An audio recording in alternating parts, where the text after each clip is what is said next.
ஆசிரியர்களுடன் அரசு பேச்சுவார்த்தை நடத்தி வருகிறது.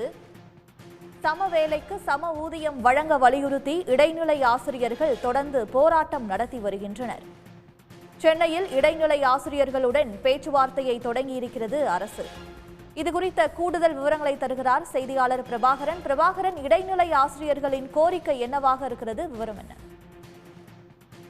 தமிழ்நாடு அரசின் தொடக்கப்பள்ளிகளில் பணியாற்றக்கூடிய இடைநிலை ஆசிரியர்களுடைய சம்பளம் தொடர்பான ஒரு பிரதான கோரிக்கையை முன்வைத்து தொடர்ச்சியாக அவர்கள் போராட்டத்தை முன்னெடுத்து வருகின்றார்கள். மிக குறிப்பாக 2009ஆம் ஆண்டுக்கு முன்பாக நியமனம் செய்யப்பட்ட இடைநிலை ஆசிரியர்களுக்கும் 2009க்கு பின்பாக நியமனம் செய்யப்பட்ட இடைநிலை ஆசிரியர்களுக்கும் இடையிலான இந்த ஊதிய முரண்பாடு என்பது தொடர் ஒரு சிக்கலாக இருக்கின்றது. இந்த ஊதிய முரண்பாடுகளை களைய வேண்டும், சம வேலைக்கு சம ஊதியம் என்ற ஒற்றை கோரிக்கை பிரதான கோரிக்கையாக முன்வைத்து தொடர்ச்சியாக சென்னை மட்டுமல்லாது பல இடங்களிலும் இடைநிலை ஆசிரியர்கள் தொடர் போராட்டத்தில் ஈடுபட்டு வந்தனர். இந்நிலையில் சென்னை நுங்கம்பாக்கத்தில் இருக்கக்கூடிய பேராசிரியர் அன்பழகன் கல்வி வளாகத்தில் இன்று பேச்சுவார்த்தை தொடங்கி இருக்கின்றது. இதற்கான அழைப்பு சற்று சரியாக ஒரு 1.5 மணி நேரத்திற்கு முன்பாக சம்பந்தப்பட்ட போராட்டத்தில் ஈடுபட்டு வரக்கூடிய சங்க நிர்வாகிகளுக்கு அளிக்கப்பட்டது. அதன்படி தற்பொழுது நுங்கம்பாக்கத்தில் இருக்கக்கூடிய கல்வி வளாகத்தில் பள்ளிக்கல்வித்துறை இயக்குநர் கண்ணப்பன் அவருடைய அருகில் வைத்து இந்த பேச்சுவார்த்தை என்பது நடைபெறுகின்றது. பள்ளிக்கல்வித்துறை இயக்குநர் கண்ணப்பன், அதே போல தொடக்க கல்வி இயக்குநர் நரேஷ் ஆகியோர் இந்த பேச்சுவார்த்தையில் ஈடுபட்டிருக்கின்றார்கள்.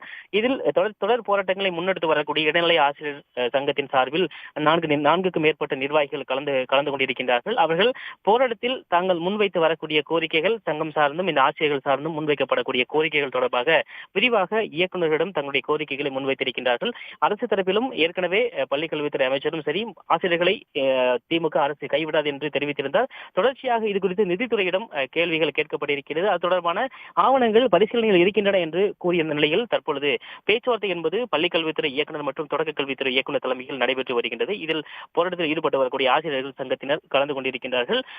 போராட்டத்துடைய அந்த பேச்சுவார்த்தையுடைய முடிவில் போராட்டம் கைவிடப்படுமா என்பது தொடர்பான ஒரு விரிவான பத்திரிகையாளர் சந்திப்பு என்பது நடைபெறும் என எதிர்பார்க்கப்படுகிறது. விவரங்களுக்கு நன்றி பிரபாகரன்.